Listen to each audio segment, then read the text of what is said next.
Hola, ¿qué tal? Mi nombre es Aldo Iván Pacheco Pineda y a continuación expondré sobre la sentencia en el juicio de amparo, dando una síntesis práctica para que esto nos sirva como un esquema de estudio en la materia de amparo.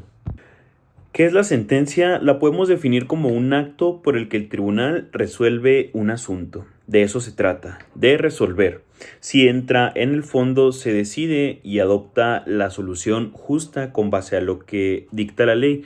En amparo, la sentencia que concede es una medida de satisfacción y busca principalmente restituir el derecho violado. Eso es uno de sus principales, si no es que el principal objetivo.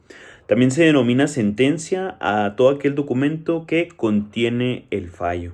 La estructura general de la sentencia la podemos dividir de la siguiente manera. Los resultandos, que son los hechos del caso, la demanda, las partes, los antecedentes y el trámite del amparo. Luego tenemos los considerandos, que es aquí en donde entra todo el tema de la competencia, la existencia del acto, la procedencia y el estudio de fondo, donde se presentan los hechos, las pruebas y el derecho aplicable. Y por otra parte tenemos los resolutivos, que son las decisiones, en la cual ahondaremos en el siguiente punto. Los resolutivos posibles son de declaración de incompetencia, cuando el tribunal se declara incompetente sobre el asunto que se trae a su lugar, sobre el seguimiento total o parcial, sobre la negativa del amparo solicitado o bien la concesión del amparo. Algunos de los principios que regulan la sentencia son el de la congruencia interna y externa, el de la exhaustividad, que se pretende llevar a cabo el asunto con claridad y sencillez, esto con el objetivo de que la resolución en cuestión esté debidamente planteada y motivada. Luego tenemos el de proacción, que es en donde se procede como regla, y la relatividad, que es cuando solo son los efectos para las partes. Otros que también rigen o regulan a las sentencias son el de la buena fe, el de la presunción, el de la economía procesal, importantísimo para darle agilidad a los asuntos que se presentan, y el de la unidad de la causa. El orden típico o con el que normalmente se lleva el estudio de la sentencia es identificando los actos reclamados, la certeza de dichos actos con su confesión o negación y la presunción por falta de informe, vinculación correcta a dicha autoridad. Luego está también la improcedencia y sobreseimiento, en donde se puede hacer el análisis oficioso y a petición. Y también tenemos la relación entre actos, los iniciales, los intermedios, contra lo que es la resolución final. Podríamos clasificar, o típicamente se clasifica de la siguiente manera, los siguientes conceptos: fundado o infundado, si existe o no la violación de los hechos de la norma aplicable y de la interpretación que se hace sobre esta misma, cosa importante para quien ejerce como abogado. Si es inoperante, no se estudia por razones técnicas, como la falta de trascendencia, algún medio ordinario o la premisa inexacta, entre otras. Cuando es ineficaz, no beneficia a la parte. Y cuando es novedoso, se planteó extemporáneamente. Y también tenemos los requisitos de operancia en amparo directo, que es cuando se hace con la afectación de defensas, la trascendencia y el agotamiento de medios, salvo sus excepciones, por supuesto.